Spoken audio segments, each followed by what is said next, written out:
Hey guys, it's Numi and I'm back with you again for another another single box dose of mega grading results for NGC coins. Recording this with my regular microphone inside my phone, so if the quality isn't up to normal standards, please forgive me. For some reason, since the iOS 12 update, external microphones do not work properly with any of the two video applications I regularly use. I guess there'll be some kind of update along sometime soon, but at the moment I can't see the reason why the volume is lowered to a huge extent when you record audio on an external microphone. If somebody's come across that, let me know. Maybe if another YouTuber who uses iPhones and LumaFusion to produce YouTube videos knows the answer, please let me know. So what we've got is two little boxes here, crammed full of NGC coin goodies. And so let's take a look at what is in the boxes.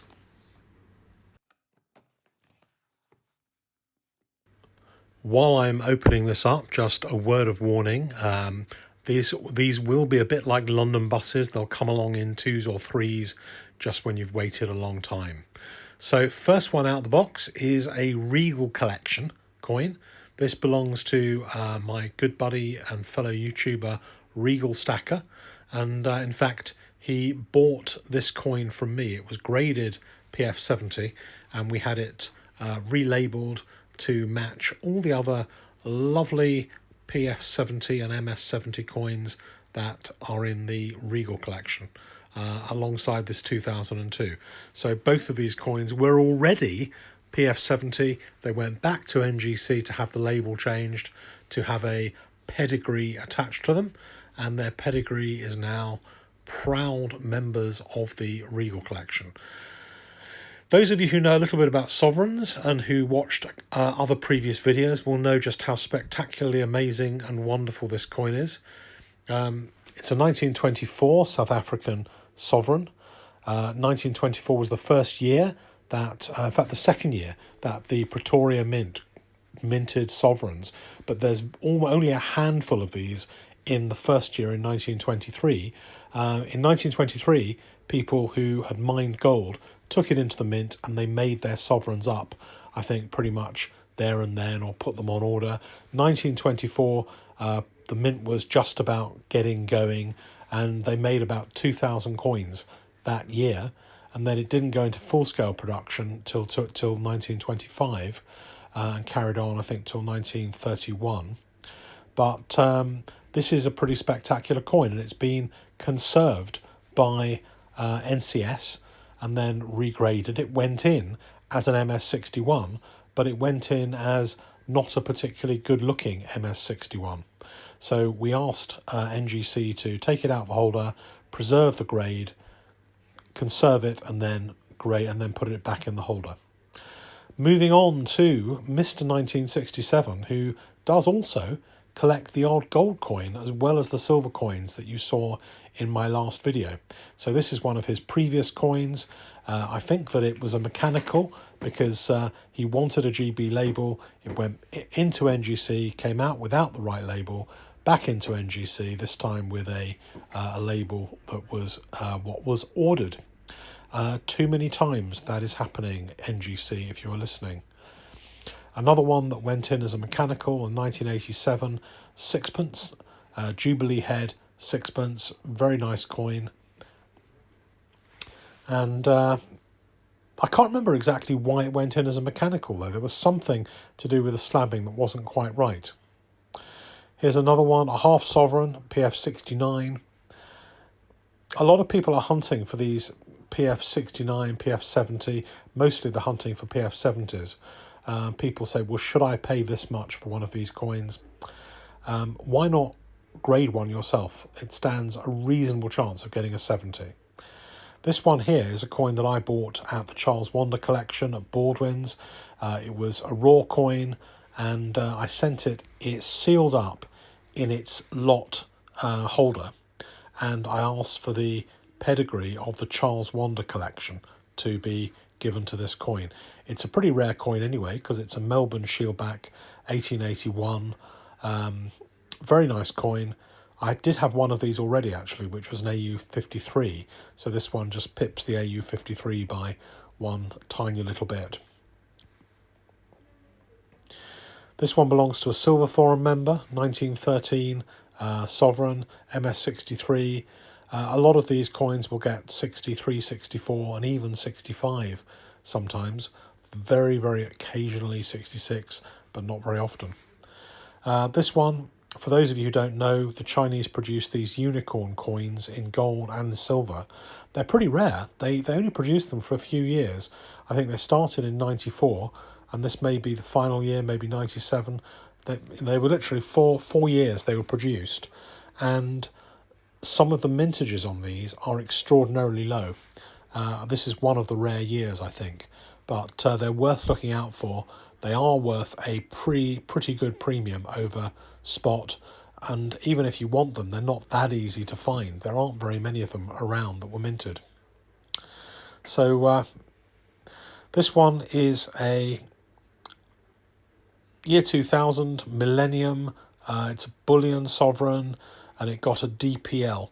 I do think, and I'll explain in other videos which are to come over the next few days, the NGC have got it a little bit wrong in the way they're giving this DPL designation, and also I think they need to find a solution to distinguish Royal Mint, brilliant uncirculated finish coins or strike on the day coins. It seems to be just a little bit haphazard at the moment, and I think it is going to eventually cause confusion. Here is a 2018 quarter ounce Libertad, gold Libertad BU. I think the mintage on these is meant to be around 750 coins. So I think last year there were 500 of these coins, and this year or the 2018 year, there are 750 of those. And I think the quarter ounce and the half ounce are the two low mintage spots. For those of you who have been following the Queen's Beast MS range, the bullion range, this coin is a coin that I sourced for a Silver Forum member. I got it from Royal Mint Bullion, supplied in a capsule. I think that the first one I got from the Royal Mint Bullion wasn't good enough, and I think that got sent back, if I remember. This was the replacement coin, and I asked them to specially give me a good one. Maybe they did, because it got a 70, which is amazingly good for one of these coins. Very, very happy with that. This is the Sapphire Strike on the Day. This was sent back actually as a mechanical, I think, to get a pedigree put on. I wanted the Regal collection pedigree to go on this coin. They told me they couldn't fit another line of text on the coin, so it had to stay the way it was. Here's the 2012. I think 2012 is actually one to look out for now. You really don't see very many of the 2012s around. The mintage in 2012, it was a special year for sovereigns, but the mintage is much lower than other recent special years. So watch out for that. Here's another coin which is interesting. This one was submitted in a London Coins CGS holder. It was a 90 grade, very, very high grade coin in a CGS holder, and the person who owned it wanted it re-holdered and regraded with an NGC holder. And you can see here it got a 66, which is absolutely deserved. It's a really spectacular coin. They do occasionally get one grade higher than this.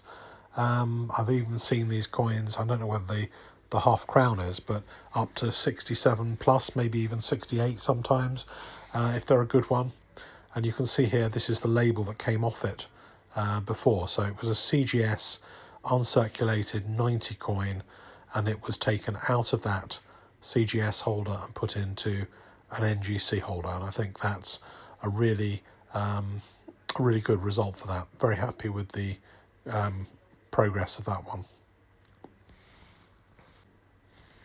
Still seeing quite a few of the 2017 sovereigns of various types coming through for grading. And whenever I see these sell in the second-hand market or secondary market on eBay and on forums, they are all getting good prices. I think the special year sovereign prices seem to be holding up pretty well. This one is one that unfortunately didn't hold up too well. That was a 2008 non-dated mule coin. There's quite a few of these I've seen. Some of them, if they've been cleaned or wiped, are getting a details designation.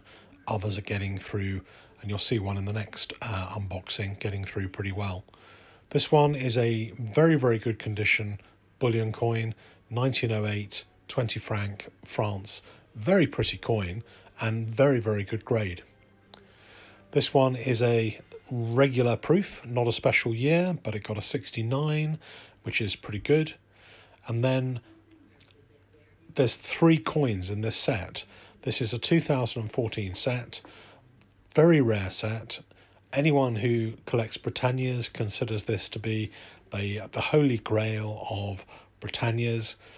This 3 coin set, as you can see here, got a 70, 70 and a 69. You can see the 70 £10 one there is a little bit kind of slipped in its holder. Apparently, if you kind of tap it a little bit, it can go back in place. There's a knack to it, I'm told, but it's not something I am going to start doing myself. But the owner of these coins said that they're happy to try it out and not send it back to NGC. This one is the tiny 1/40th of an ounce gold coin, presented there in the middle of that special holder. And then I don't know whether you remember this one. I think I may have done a special video just on this one when it came in. This came in a stamp cover, and we took the coin out of the cover. It's a 2002 special coin celebrating the Queen Mother, 2002, and this one came out the cover and got a 69, which is pretty good, I think, for this. You can't argue with a 69. Some people feel that if you get a 69, you're a failure. You're not really. 69 or 70, you can't tell really when you look at these coins easily whether it's going to get a 69 or a 70. It's a bit luck. This one got the luck, didn't they? This one has the PF70 Ultra Cameo first releases, and that also belongs to a Silver Forum member. So what do I like best in this lot of videos? I guess let's just look back at the Charles Wander collection. Most of his coins were PCGS. I don't think you seem to grade with NGC very much, and none of them have a pedigree on that I could see, so that might be one of the only ones from his collection with a pedigree. So I hope you liked that mega mega unboxing. If you did, please like. I could do with a few more likes on my videos, and please do subscribe and then comment and let us know how you feel.